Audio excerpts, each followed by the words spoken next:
Every year, hundreds of people go missing inside of national parks and forests all over North America. Normally, you can attribute these disappearances to things like getting lost, not having the right equipment or enough food or water, or even getting attacked by a predator. But every year, there's always a handful of cases where people go missing under baffling conditions. They were right in front of their friends or family who turn around for a second, and when they turn back, they're gone. Or people vanish and then reappear days later in locations that are impossible to get to. One man named David Paulides, who's a former police detective, began investigating these strange disappearances and started compiling what he was finding in a book series called Missing 411. And he's discovered that there are thousands and thousands of these totally strange disappearances. They're everywhere, and no one's talking about it except for people that are aware of David Paulides and the Missing 411 phenomenon.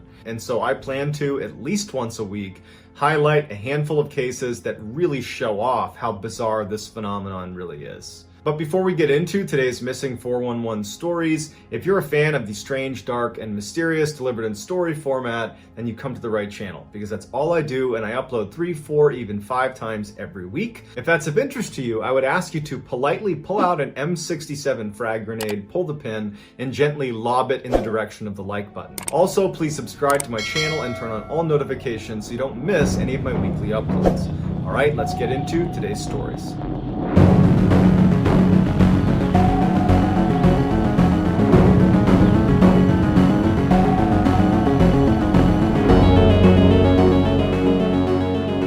In 2014, Aaron Hedges was 38 years old, he lived in Montana, and he was an avid hunter. During the hunting season, Aaron was known to spend almost every weekend or every other weekend hunting in one particular area known as the Crazy Mountains, or the Crazies for short. The Crazies are a mountain range in Montana that are actually disconnected from the Rocky Mountains. So they're very isolated, and they're beautiful, but they're incredibly rugged and very steep. Aaron knew this area like the back of his hand because he was there all the time hunting. In fact, he was there so often that he began placing caches of sleeping bags, food, water. He cached this all over the Crazies. And he knew how to get to his cache points without the use of a map. He just could look around and know where he was, and he could walk to his cache point. On September 3rd, 2014, Aaron, along with 2 of his close friends, decided to go on a hunting trip to the Crazies for a week. They planned on staying right next to this lake called Campfire Lake, but in order to get to it, they had to hike into the Crazies. You could not drive a car to where they were going to stay. So they got 2 horses and a pack mule,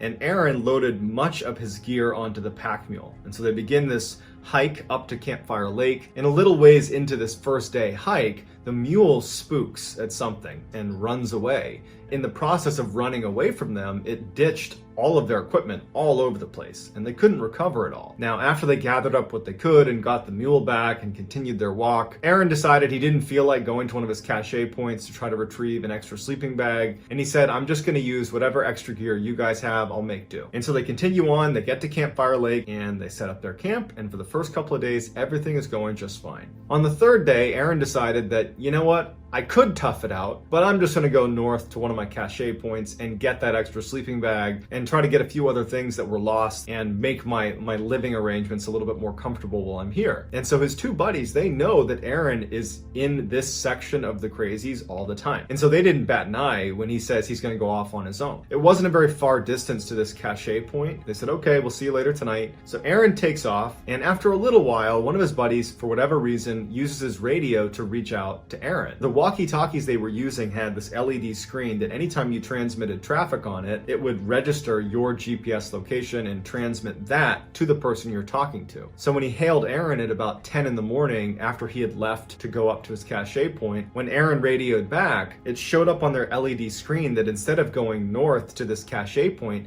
he had deviated and gone very far to the east. And he would say on the radio, Aaron would say back to them, hey guys, I got mixed up and I missed the turn to go up to the cache point. I'm trying to find the trail to get back to the cache point. But they expect him, based on what he said, that he was just going to turn and go to the cache point and come back to where they were at some point that night. But here's the first weird thing about this case. Aaron got turned around and basically missed the turn at this really obvious fork in the trail. If you go this way, you'll get to your cache. If you go this way, you'll end up where Aaron is, and it's the complete wrong way. And you know it's the wrong way because on your right-hand side, if you're going this way, there's going to be a creek on your right. Whereas if you go towards the cache, you're going uphill and there's no creek. So for Aaron, in perfect weather conditions, to have missed a very obvious fork in the road that he knows well is a little bit strange. Not to mention where he showed up on their GPS when they talked to him on the radio, he was a ways down the wrong direction. He would have been next to that creek for long enough that he should have already turned around. It's like making a wrong turn and going 45 minutes to an hour in the wrong direction when you already know it's the wrong direction. Why are you still going that way? But his friends were not that concerned. They had just spoken to him on the radio. He's saying, I got turned around. They're expecting him now to show up a little bit later in the day, maybe in the evening at some point. So that night when he doesn't show up, they try radioing him and they can't get through to him. And they decide that, you know what, it's not that easy to call authorities. They didn't have cell reception out there, and it would have been about a day's hike before they could even get to a place where they could call authorities. So they decide, let's just stay here tonight. He could show up at any point in the middle of the night, and tomorrow, if he's not here, we'll go looking for him. The next morning, his friends get up. This is on September 6th. There's no Aaron. So they head off in the direction of this cache and they start looking for Aaron. And all day they're calling for him. They're trying to radio him. Nothing, no sign of him. The following morning, on the 7th, they do leave the area. They give up on their hunting trip and they head out of the Crazies to contact authorities. Authorities launch this massive search for Aaron.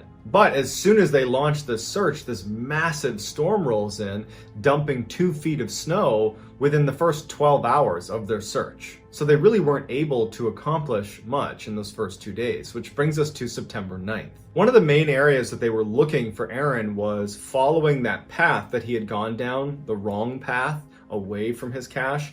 They followed that path down along that creek and were looking for anywhere along the creek that he might have been. And there was this cliff that overlooked the creek, and on this cliff, next to a tree, they found Aaron's boots, neatly placed side by side as if put there intentionally. Next to his boots was a very obvious fire pit where someone had started a fire. In the fire pit was a cigarette container that was Aaron's brand. It looks every bit like Aaron had been here, smoked a cigarette, took his boots off for some reason, and had been sitting next to this fire. Also next to the fire was Aaron's camelback water bladder, as well as some of the straps that went to his backpack that had been burned inside of the fire pit. But there's no sign of Aaron or his remains anywhere near there. Also, the people who found the boots in the fire said that we were in this specific area over the past 2 days. This wasn't here. At this point, investigators believed that Aaron must have been suffering from severe hypothermia, where in severe cases, people are known to actually strip their clothing. And so searchers created a new search area based on his boots, thinking he had to have been at this fire pit smoking a cigarette. He took his boots off because he's got hypothermia, and he wandered off, but he can't have gotten far. We're talking 2 feet of snow on the ground in rugged terrain, and he's barefoot. But despite searching extensively in their new search area, they couldn't find Aaron or any sign of him. 9 months later, a family, the Rhines family, who lived near the base of the Crazy Mountain Range, they were doing their yearly maintenance on their fence that went around their entire property. And one of the family members decided to take a break from the work and walk up into the Crazies just a little ways up to just sit on the mountain and look out across the land. It was a beautiful view. And as he's walking up, he gets about a mile from the property itself, and he spots an orange vest under a tree. And so he figures the hunter must have lost their gear. So he walks up and he sees that not only is there an orange hunting vest laying on the ground, but there is a backpack that would turn out to be Aaron Hedges' backpack leaning up against a tree, as if placed there on purpose. Inside of the pack was Aaron Hedges' wallet and license, along with a loaded gun and food and water. Next to the pack, there was this rock. And on the rock was a thermos that was open, along with an open energy drink. As if Aaron had set his pack down and then sat on this rock and was sipping an energy drink out of his thermos. If Aaron had been sitting on that rock, as it appears he was, you can clearly see the Rhines property a mile away from you. It's right in front of you. It would be impossible not to see. Additionally, this location was 6 miles away from where Aaron's boots were found. So all of Aaron's gear is brought to the authorities, who go out and they look for Aaron, and there's no sign of Aaron in the area. Another year would go by and a couple of horseback riders would be riding past that same area where the backpack was found, and they see a human skull sitting underneath a tree. Sure enough, it winds up being Aaron Hedges' skull, and his skeletal remains were all there, except for his feet. His feet were never found, but the coroner could not determine a cause of death.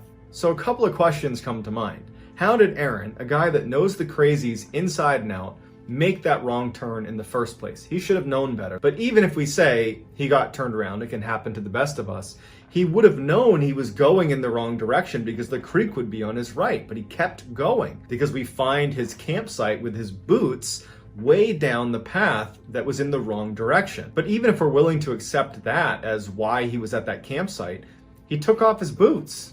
And then he walked 6 miles in 2 feet of snow to a location that was literally looking at safety. The Rhines property is right there. You have food, you have water, and you're sitting there drinking a drink. You have a loaded gun, you can fire it into the air to try to get someone's attention, but you don't use your resources, you don't go to safety, you die. In 2018, Terrence Woods was a 27-year-old filmmaker slash journalist who had, ever since graduating college, traveled the world, filming in locations that are very rugged and sometimes quite dangerous for these documentaries and TV shows that he was known to work on. In October of that year, Terrence was going to travel to Idaho with a production company called Raw TV. They were doing a TV series around an abandoned gold mine called the Penman Mine. Penman Mine was located in an area that is quite rugged in the middle of the backcountry. Terrence had previously worked on 2 different backcountry shoots. One was done in Turkey and the other was done in Alaska. So he wasn't an expert by any means, but he was accustomed to being out in the wilderness to do some of these shoots. Prior to leaving for the trip, he had texted a number of his friends and just said he wasn't really that excited about going on the trip. His friends would later say to investigators that his language was not alarming. He was just kind of complaining about not wanting to go on a particular work trip, so it didn't stand out to them at all. Terrence arrives in Idaho in early October. He texts his father to let him know that he's landed, he's made it to the hotel. Everything seems to be going normally. He was supposed to be there until mid-November, and that's what everybody in his circle was expecting. So on October 5th, when Terrence sent a text to his father that just said, "I'm going to be coming home on October 10th, and there was no explanation, his father wondered why. And so he wrote a response and said, "Why are you cutting your trip short?" But he never got a response because Terrence had actually already left for the day on October 5th to go do a shoot at this mine, and he'd be out of cell phone reception. On October 5th, the crew that was around Terrence all day reported that he was acting very strangely. He was very quiet, withdrawn, wasn't really talking to anybody.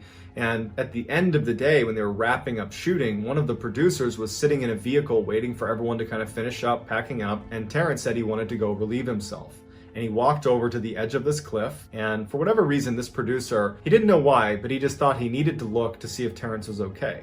And he turns to look where Terrence was standing at the edge of this cliff, and Terrence isn't there anymore, and he sees Terrence's radio is now sitting on the ground standing there. And there was just something about the scene that he saw that he instinctively knew something's wrong, and he actually ran up the cliff in case Terrence had fallen off of it. But when he got to the edge of the cliff and looked over, he was shocked to see that Terrence was down there, about 15 feet down, but wasn't laying on the ground like he had fallen. He was sprinting down the hill, not saying a word, not looking up, running at full speed down the hill into the forest. The producer didn't know what to do. He kind of yelled to some other people and said, "Hey, what's Terrence doing?" No one knew. And so the producer and somebody else also began chasing after Terrence.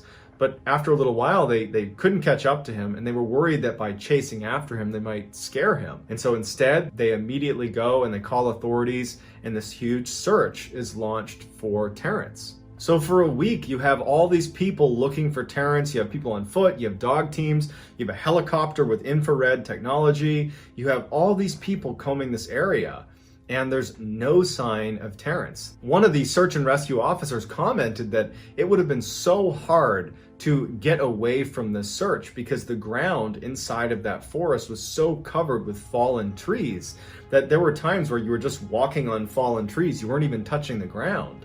And so the idea that Terrence could run in there and effectively evade this massive search that had kind of encircled the area, It just didn't make any sense, but there was just no trace of him. And to this day, we have no idea where he went. There's never been a sign of what happened to Terrence.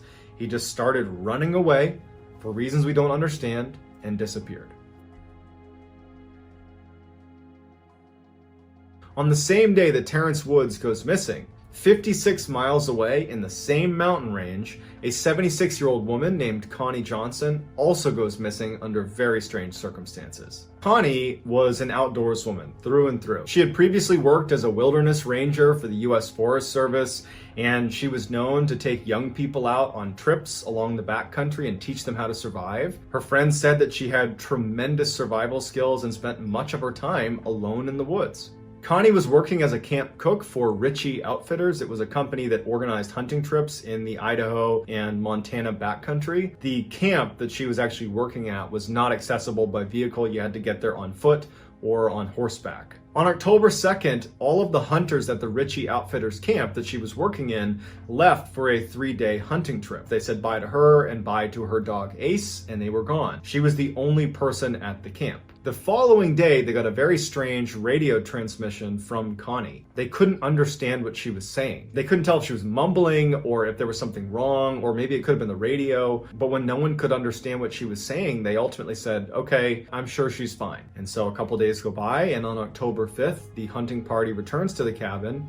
and Connie's gone, as well as her dog Ace. They're both gone. All they could find was Connie's jacket was laying over her gun that was sitting on a picnic table. That was it. A very intense search was launched that included the National Guard, the Air Force, helicopters, dog teams, ground searchers. They couldn't find her or her dog. And so on October 16th, they called off the search. 3 weeks later, Ace, her dog, would show up 15 miles away from where they had gone missing.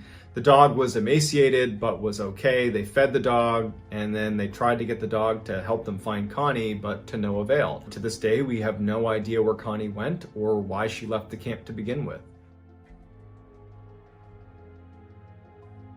In February of 2008, the Pilkington family, which was David and Camilla, along with their 2 sons, Timothy and William, who was 7 years old, were on vacation on the west coast of Vancouver Island. They were staying in this tiny little town called Tofino, which was at the end of one of the peninsulas on the island. There was maybe 20 streets in the town. There was only a handful of places that you could stay. Everybody knew everybody on the island. I mean, it was really a tiny place. One morning, David wakes up early and decides he wants to take both of his sons down to one of Tofino's beaches. And so he gets Timothy and William, they walk over and they go down this flight of steps that leads down onto the beach itself. And when they get to the bottom of the steps, William says he wants to stay at the foot of the stairs. Timothy wants to go actually walk around the beach with David. And so David couldn't convince William to come with him and with Timothy. And so he says, okay, William, you stay right here. I'm gonna go with Timothy for a couple of minutes and walk around the beach. So David and Timothy walked only about 10 or 15 meters away from William, who was just standing at the foot of the stairs, just watching his dad and his brother. And at some point, David would say that he turned his back on his son. He said it was maybe for a minute. And he was looking at Timothy and they were doing whatever they were doing. And then when he turned around, William wasn't there anymore. And so David instinctively runs over because there's nobody else down there. There's nowhere really for him to have gone. But he runs over, he's looking on the sides of the stairs. He can't find his son. You know, he's looking where he could have gone, and it only made sense for him to probably go up the stairs. It wouldn't have been long enough for him to get into the water. It had only been about a minute he had turned his back. And so he goes up the stairs, he's looking around, he can't find his son. And this huge search is launched for this boy because this just happened. It's a very small area. They figure they can find this kid. The main area they were going to look was inside of the forest. Tofino had a very dense forest right in the middle of it. And since the beach butted up against the forest, they figured that the boy could have walked up the stairs and made it into the forest in that 1 minute that his father's back was turned. And so after an exhaustive search of this forest and there's no sign of him, unfortunately investigators began to look to the beach and were waiting for a body to wash up on shore because historically the only people that ever went missing in Tofino were either found in the forest or they washed up on the beach. Those are the only 2 places you can go. There isn't anywhere else you can go. But the boy never washed up on a beach and they never found a shred of evidence ever in the forest where that boy was. He just vanished. So unfortunately, like basically all of the missing 411 cases, you have a baffling set of circumstances with no clear resolution. We don't know what happened to these people, and we probably never will. But that doesn't stop us from theorizing about what could have happened, so I'd love to hear in the comments, and I'll get back to as many of you as I possibly can. If you want to learn more about Missing 411, I do have a playlist just called Missing 411. Or what I would suggest is going right to the source. Check out David Paulides and his book series called Missing 411. I provided links below of how to get his books. I've also provided his YouTube channel in the description as well. So please go check out David Paulides and his team at Can-Am Missing Project. They're amazing, and it's why we have any of this information to begin with. If you enjoyed today's video and you haven't done this already, I would ask you to politely take an M67 frag grenade, pull the pin, and gently lob it towards the like button. Also, please subscribe to my channel and turn on all notifications so you don't miss any of my weekly uploads. If you have a story suggestion, we have a subreddit just called Mr. Ballen. It's linked in the description below. I check it every single day, and if I intentionally use your story suggestion, I will absolutely credit you. If you want to get in touch with me, you can direct message me on Instagram. My username is JohnBallen416. I also just started a Twitter account where my handle is also JohnBallen416. I'm also very active on TikTok where my handle is Mr. Ballen. So whether I see you on Reddit, Instagram, Twitter, TikTok, or here on YouTube, or some combination, just know that I really appreciate your support. And until next time, guys, that's going to do it. See ya.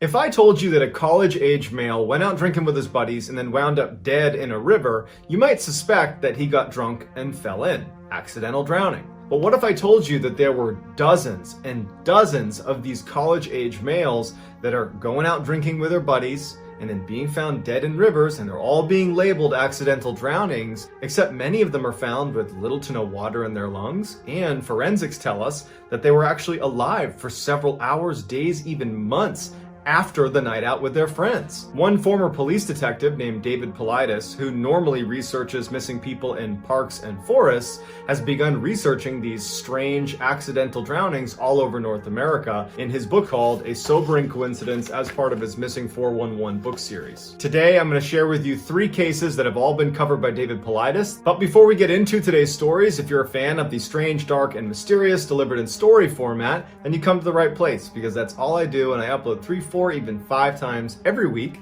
So if that's of interest to you, then I would encourage you to slightly overcook the like button's popcorn and subscribe to this channel and turn on all notifications so you don't miss any of my weekly uploads. All right, let's get into today's stories.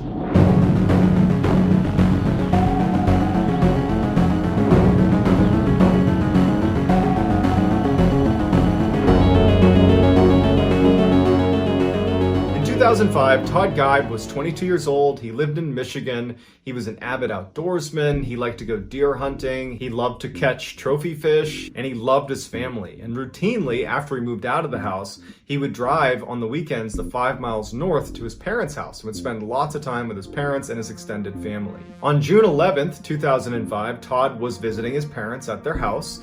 He was there for dinner, and after dinner, he went back to his house. He checked in with his roommate, who was actually his cousin, and then following that, he drove to a local bar to get a few drinks. At about 9:30 that night, he decides to leave the bar and walk to this big orchard where there was this huge annual keg party that he and his friends would go to. He leaves his car at the bar, and he walks to this orchard, and it's perfect weather. All of his friends are there. He's having this great time, and he's there all the way until midnight. It was getting late. Todd felt tired, so he told a couple of his friends that he was going to head home. He was going to leave his car at the bar, and he was just going to walk back to his house. The area that this orchard was in was right near his home, and so he knew this area extremely well, and it was only about a mile south to walk to his house. So all of his friends said bye to him. They said he seemed totally normal. They watched him walk south towards his house, and that was the last anybody saw of him. On his walk home, Todd would make 4 phone calls to friends and to family. And the last one he made was at about 12:45 in the morning, and it was to his friends, and he told them that he was in a field and he couldn't breathe. And they kept asking him, like, what are you talking about?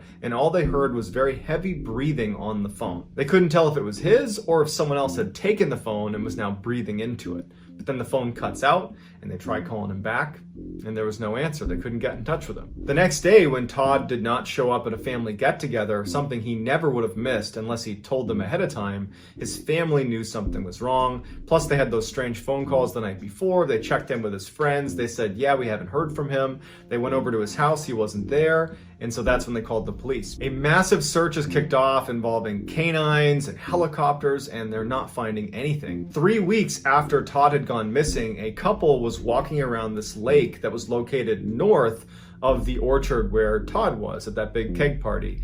And the wife looked out into the water and she said she thought she saw something bobbing. She couldn't tell what it was, but it was just this weird object that stood out to her. And she and her partner walked down to the edge of the lake and they looked out. And at first she thought it was a person who was swimming, just kind of bobbing up and down because their body position was such that their shoulders and head were totally out of the water. And so it was a strange sight and they knew that it didn't seem right. So they called the police. Police show up and it turns out that this person was Todd Geib and they were deceased. When searchers found out that it was Todd Geib in the lake, their reaction was, no way. We have witnesses saying he was walking south after he left the keg party. Why is he in a lake way to the north of the keg party? It's in the complete opposite direction. Also, investigators were baffled at his body position because if he was a drowning victim, you would expect him to be face down in the water, as most drowning victims are. But for him to be upright, shoulders out of the water, it doesn't make any sense unless there's ice in the water to kind of prop him up.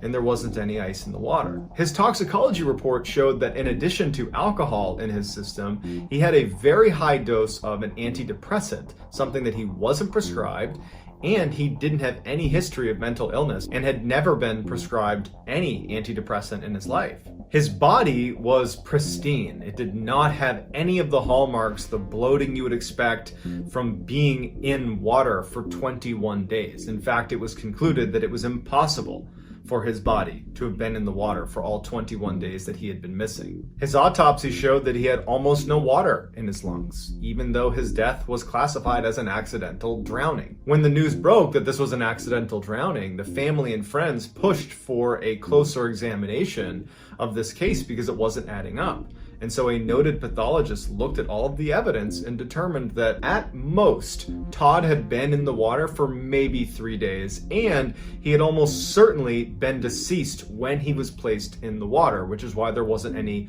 water in his lungs, and it's potentially why he was in that position that he was in, that upright position. So, as you'll see in all of these cases, why are we calling it an accidental drowning still? And where was Todd from the day he went missing for those 15 to 17 days before he was placed in the water? And what did he mean when he was on the phone the night he went missing and said he was in a field and couldn't breathe?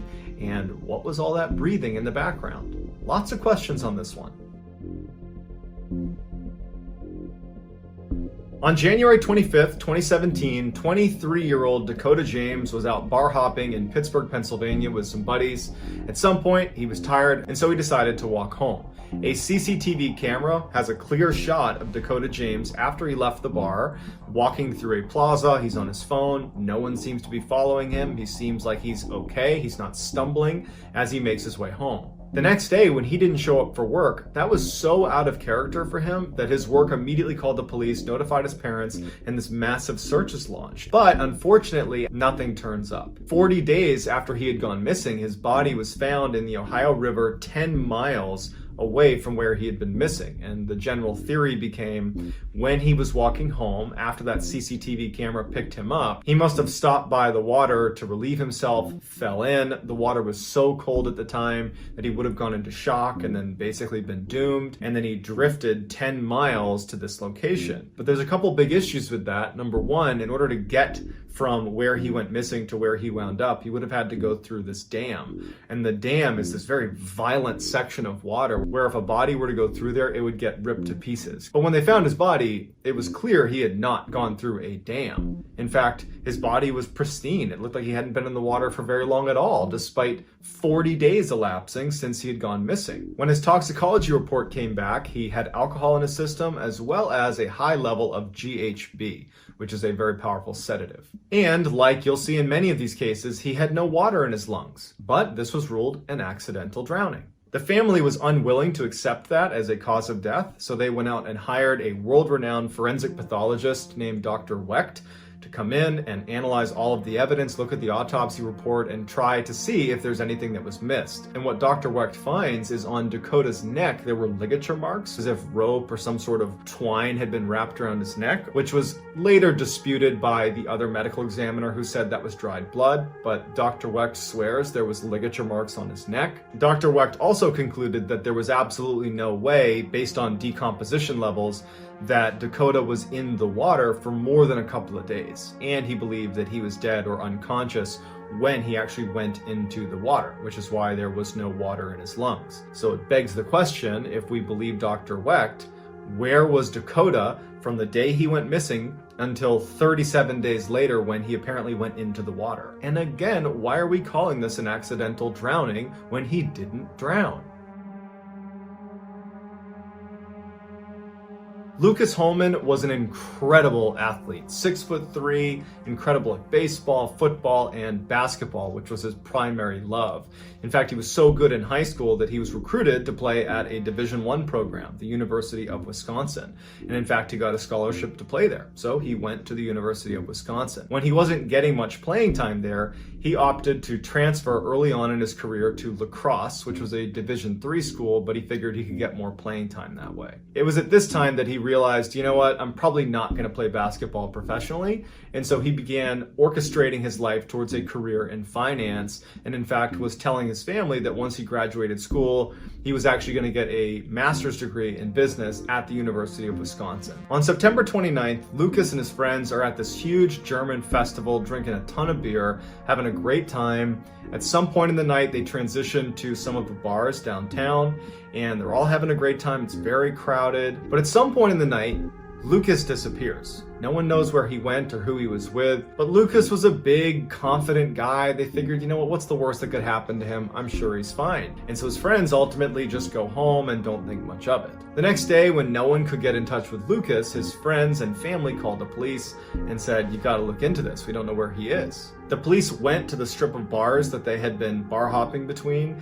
and they asked to see the security footage from the night before. And in a very unfortunate coincidence, all of these bars, their cameras were down. So they weren't able to get a glimpse of where potentially Lucas might have gone. At one point, someone came forward and said that they knew where he was and that they had spent time with him outside of the bar, but it would later turn out that that person was lying and they were actually charged with submitting false information to the police. On the 2nd of October, divers located Lucas's body. He was in 10 feet of water, about 20 feet from the edge. When they pulled him out, he didn't have any significant scratches or marks on his body to indicate some sort of altercation. It just looked like he had fallen in the water and drowned, and so his death was quickly ruled an accidental drowning. The initial medical report said that Lucas had fallen in the water and had been there for about 24 hours before he was found. But upon closer examination, it was determined that he had only been in there for maybe 8 to 12 hours. So he's only been in the water for a few hours, meaning there had been at least a few days where he was not in the water and was alive. In the toxicology report, it showed that he had a high level of alcohol in his system,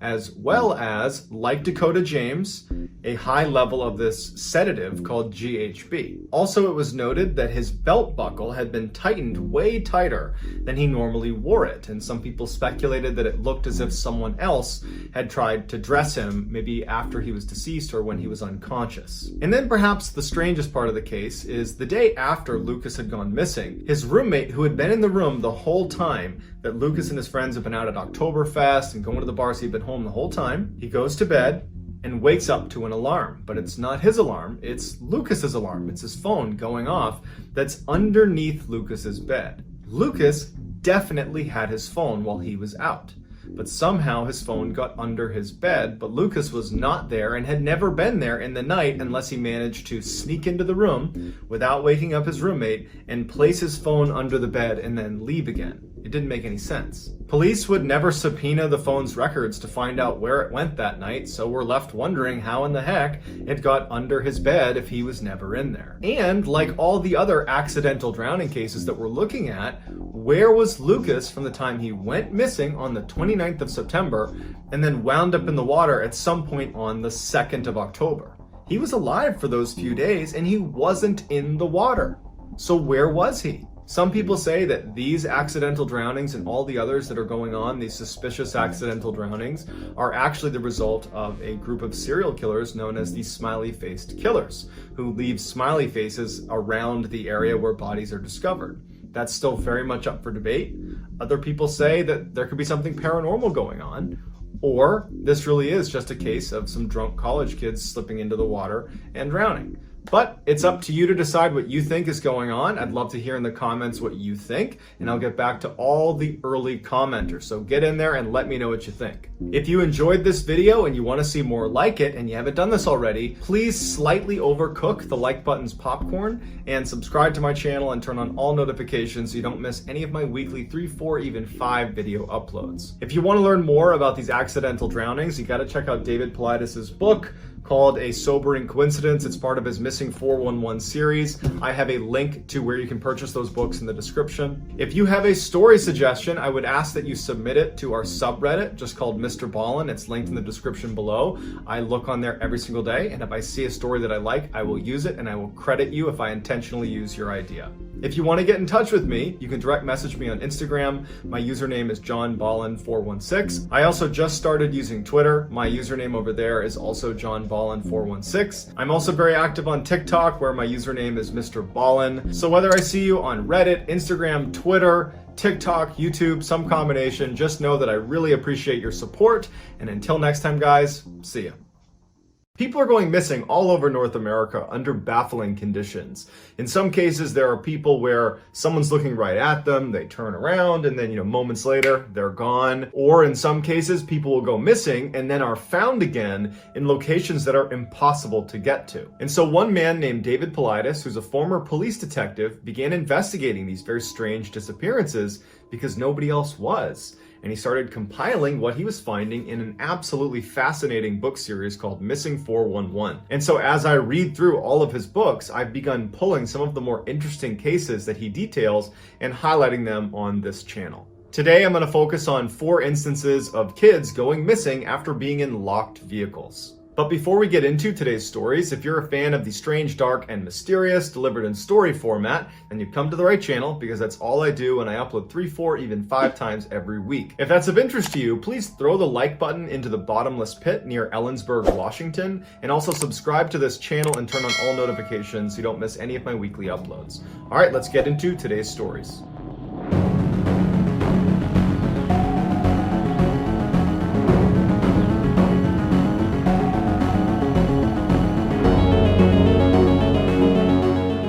On October 16th, 1930, John Sullivan, who was with his nephew, Lawrence Sullivan, who was only 3 years old, they were driving together in the middle of the Nevada desert. They were about 150 miles away from Reno in this very remote area. John was a gold prospector, and he was heading to an area that he wanted to scout out and see if it was a proper place to prospect for gold. This area, the roads didn't even go to it. You had to drive down this road where it just kind of dead ends in the middle of the desert, right near this huge steep mountain range, at which point you needed to park your car, get out, and then walk over this hill right in front of where the road ends. And it was going to be over that hill, looking down into this valley where John wanted to prospect. So he drives down the road, he parks the car, and he turns to Lawrence and he says, "Hey, I'm going to go over this hill for a minute and check the area out. I'll be back in just a couple of minutes. Stay in here. Don't leave the car. I'll be right back." John gets out, he locks the car, he walks up to the top of the hill, and he turns around, looks at Lawrence, and waves at him. Lawrence looks up at his uncle and he waves back, and he's smiling. So clear interaction. Lawrence knows where John is and where John's going. John can clearly see Lawrence. There's no one in the area too. I'm talking, this is remote as remote can be.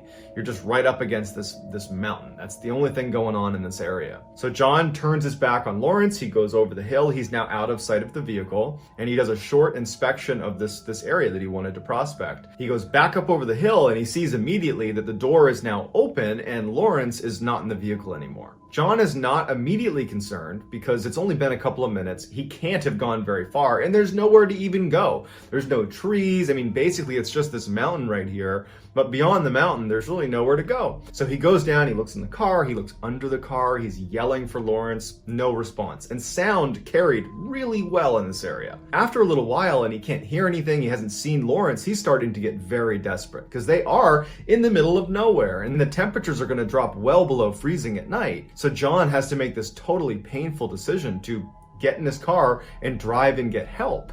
And so he leaves Lawrence because he can't find him. He gets help. The sheriff comes out there and they start this massive search for this child. This whole time, John is convinced someone had to abduct him because Lawrence knew where John was. If he was to get out of the vehicle, let's say, he would have walked over the hill to where John was. John was just on the other side of the hill.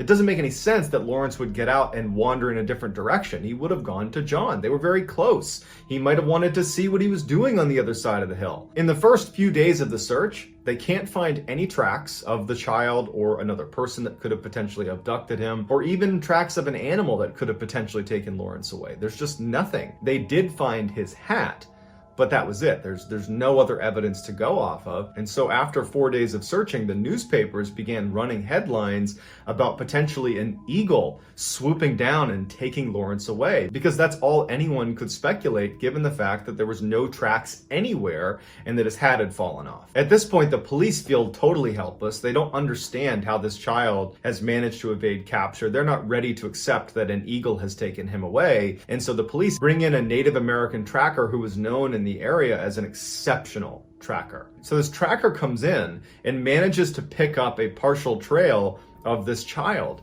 And he starts following it, and they get 7 miles away from where this boy went missing. And the tracker begins going up the side of this cliff. They have to actually bring in climbing equipment to get up this cliff. They go 1,400 feet up this cliff. So over 400 meters, they're going up this sheer cliff with climbing equipment. And they get all the way up there, and there's this one little shelf, this one little rocky shelf that this tracker has brought them to. And sure enough, on this shelf is Lawrence, and he's more or less unharmed. He's sleeping, but he's on this little shelf. He's tucked up against this tree. But interestingly, the tree had this bough that was fairly elastic, and it had clearly been placed over his neck, basically trapping him tight up against the mountain. It was like he had fallen into a trap, because the police said that had he moved suddenly, he would have broken his neck the way he was positioned. So the police carefully undo the branch, and they bring the boy down, which was a total task considering how far up they were. And he's unharmed. He's a couple scratches on his face, but that's about it. They have no idea how he, one, got 7 miles away and then over 400 meters up a sheer cliff, so 1,400 feet up a sheer cliff that adults needed climbing equipment to get to. And then how did you survive the below freezing temperatures? You were out here for nearly a week. Nobody knows. On October 19th, 1973, James and Carol Duffy decide they want to go camping. So they have this big RV camper and they load up their 2 kids, Jimmy, who was 2, and Natalie, who was a little over 1 year old. They load them in the RV along with their 2 cats, and they take off for Lake Wenatchee, which is in the state of Washington. It's this beautiful campsite where lots of people with RVs would park right up against this lake. So they make it to Lake Wenatchee, they park their RV, they all get out, they're going on a little walk, but the kids seem fussy, and so Carol and James decide to put them down for a nap. Carol takes the kids inside the RV, she puts them down for a nap. They're in there with the 2 cats. She shuts and locks the RV and goes outside. At this point, James says he wants to go scout for a good hunting spot around where they were camping. And so James takes off and he's looking for a place to go hunting. And Carol decides she's going to walk a little ways around the lake, but keeping an eye on the RV the whole time. And also James was within eyesight of the camper as well. And after about 15 minutes, James goes back to the camper and checks on the kids.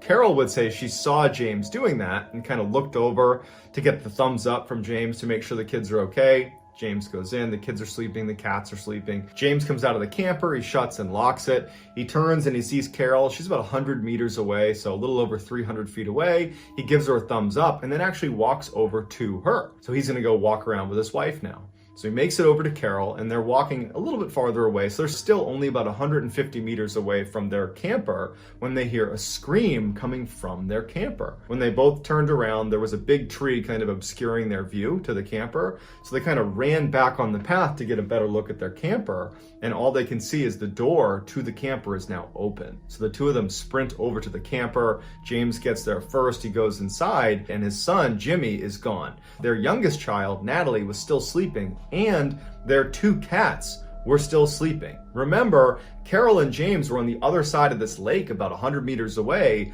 when they heard this screech coming from the RV. It seems odd that the cats and Natalie wouldn't wake up to that, but they didn't. After an initial frantic search of the area where they can't find Jimmy or any sign of Jimmy, they call the police, they show up, and they begin doing a search themselves. And after 2 hours of aggressively combing this whole campsite and talking to all the other people that were there wasn't that many people there, so they were able to interview everyone, and everyone had an alibi. No one was near their camper. The police start to feel really suspicious about Carol and James. And in fact, they straight up accuse James of hurting his child and trying to cover it up. But James and Carol swear they were on the other side of the lake there. They heard that scream. They ran over. This is what we found. And so for 4 days, there's this massive search with canines, helicopters, you name it. They are combing the area. They're interviewing everyone they can. There is nothing, no sign of this child. And so the suspicion that Carol or James had something to do with the disappearance of this child only grew. And so eventually both parents were subjected to a polygraph test, and both stuck to their story and both passed. They had nothing to do with the disappearance of their child. They were telling the truth. The police still felt like there's something off here about these parents. They must have had something to do with this. And so they really dug into their backgrounds and the family backgrounds, talking to friends and family. And every single person in this family's circle and even outer circle said, no, they care about their kids. They would never harm Jimmy. But through their digging, one thing that did come up is that Jimmy was actually considered a very frail child that basically couldn't do anything without assistance. So between the polygraph test that rules out the parents as being potentially responsible, and now this information that Jimmy was this very frail child who's also 2, right? He didn't get up, open the camper, escape, and then evade this massive search effort. You know, that didn't happen either. So all you're left with is abduction. But the police, they basically cordoned off this whole site and were able to account for every single person that was in the park at any time while the Duffys were there. And every single person had an alibi and completely checked out. Eventually, the search for Jimmy was terminated, and to this day, almost 50 years later, we still have no idea what happened to Jimmy, where he went, and how he got there. Late at night on March 26, 1962, the Crawford family, who lived in Tennessee, noticed their 1-year-old was sick, so they wanted to take her to the doctor's office. Mr. and Mrs. Crawford hop in the car with their 1-year-old, and they bring along their 3-year-old named Faye. They drive to the doctor's office. Turns out the 1-year-old's going to be just fine. They give the kid some medication. They head back to their house, and when they pull into the driveway, Mr. and Mrs. Crawford turn around. The 1-year-old is awake, but the 3-year-old, Faye, is fast asleep. So the parents look at each other and they say, okay, we'll get the baby inside. We'll give Faye a couple more minutes to sleep inside the car, and then we'll come out and we'll get her. So Mr. and Mrs. Crawford carefully get the 1-year-old out without waking Faye up. They shut the door, they lock it, the windows are up. They go into the house, they put their 1-year-old down, and literally maybe a couple of minutes goes by. They come out and the doors are still shut, but Faye is gone. Now, because the vehicle was still shut, they're thinking, oh, she must have gotten out of her seat and maybe is tucked under the seats. So they run over and they look inside, and Faye's nowhere to be found. She's not in the vehicle. So the vehicle itself had only 2 doors. There was 2 rows of seating, but only 2 doors. If you were in the back seat, like Faye was, you would need to push down, fold down one of the 2 front seats and then open that door to get out. But both door handles on the inside were broken off. They did not work. You would have to manually roll down a window and then reach outside the car and use the outside door handle to open either door. So the parents are looking at the vehicle, and the doors are shut, the windows are up, everything is still locked. And while it is possible that Faye could have, in theory, got out of her car seat, folded down one of the 2 front seats, rolled down a window, reached out, opened the door, got outside, rolled the window back up, pushed the lockdown manually, and then shut the door again, that is possible. It's extremely unlikely. And she had never done that. She'd never even gotten her own seat undone, let alone that complicated maneuver of getting out and reshutting the door and locking it. So obviously the police are called, they show up, they're searching the area, they can't find this child, and then it starts to snow and the temperatures start to drop. So the police and volunteers stay out all night. There is no sign of this child, and the Crawfords are bracing for the worst. The next day around 11 a.m., 3 miles away from where Faye went missing, she walks onto the property of someone's house. She was barefoot, but she was more or less okay. Obviously the parents are elated. They're so happy their daughter's okay. Now, normally when somebody goes missing, the investigation stays open until they're discovered.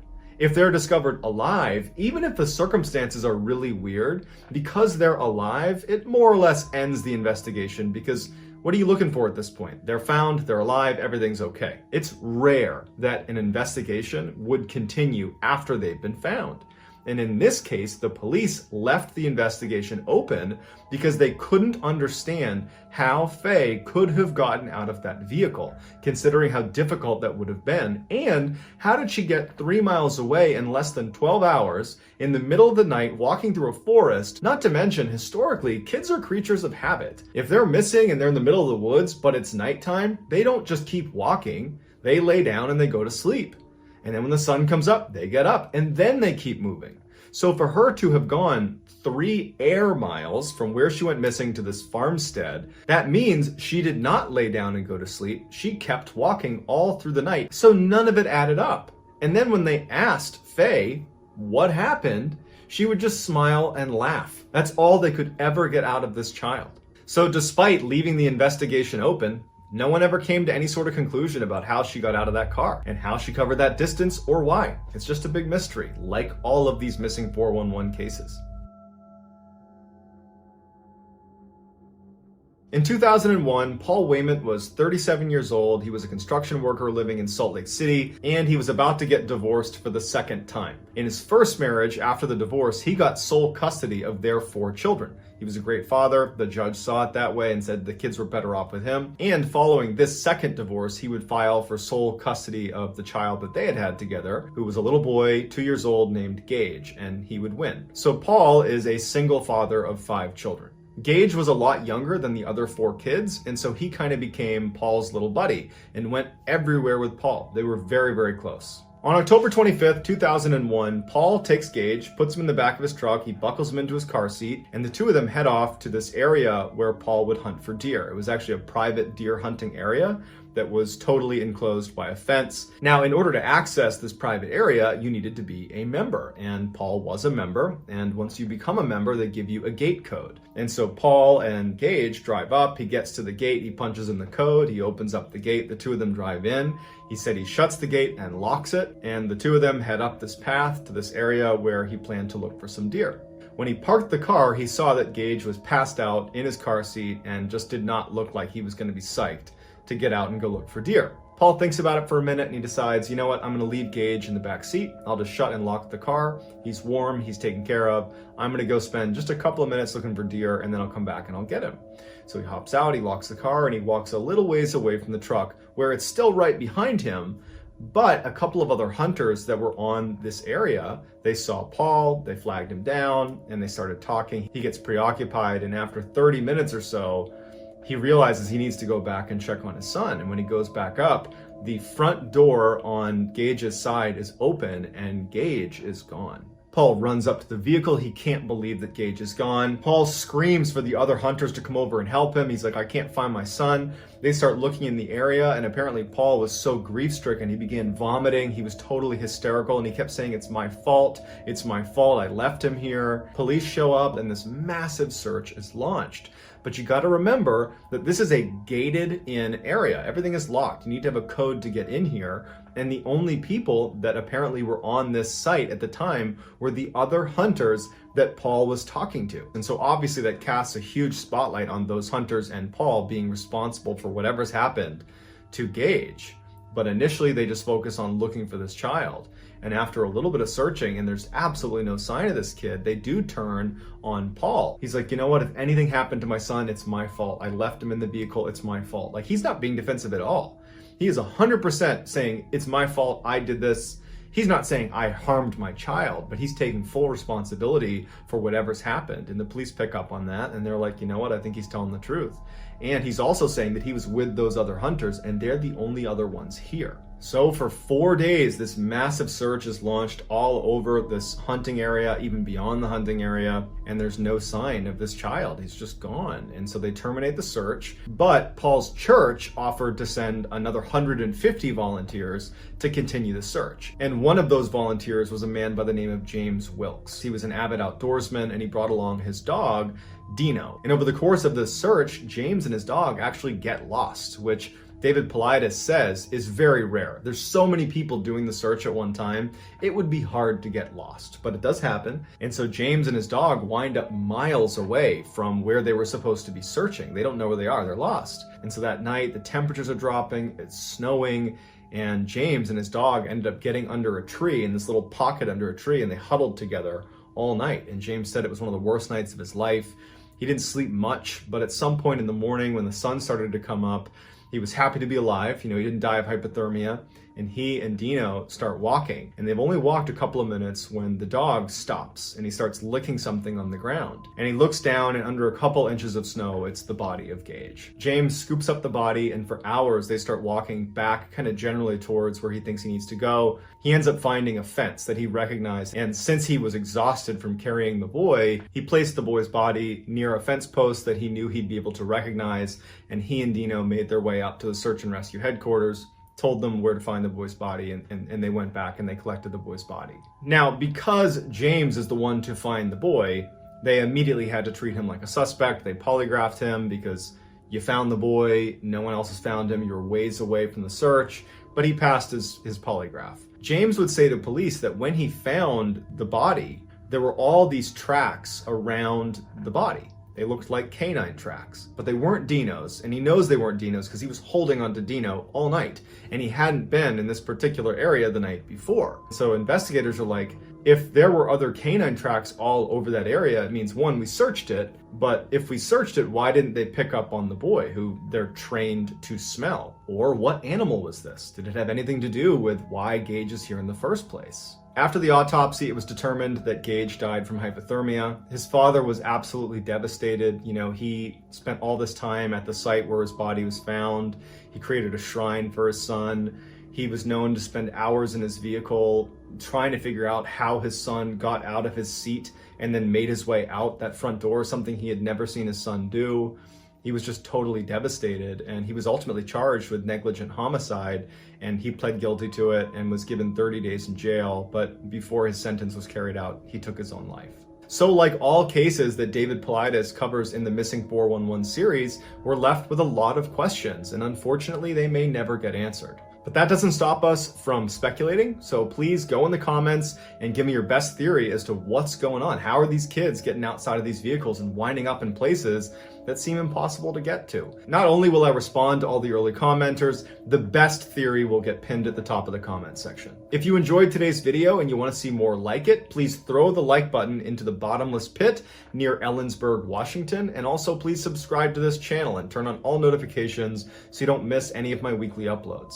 If you want to get in touch with me, you can direct message me on Instagram or on Twitter. My username on both platforms is the same, JohnBallen416. I also have a ton of content on TikTok where my username is Mr. Ballen. If you have a story suggestion for this channel, please submit it on our subreddit, just called Mr. Ballen. It's linked below. I read it every day, so if I intentionally use your story suggestion, I will absolutely credit you. So whether I see you on Instagram, Twitter, TikTok, Reddit, YouTube, or some combination, I'm just incredibly thankful for your support. And until next time, guys, that's going to do it.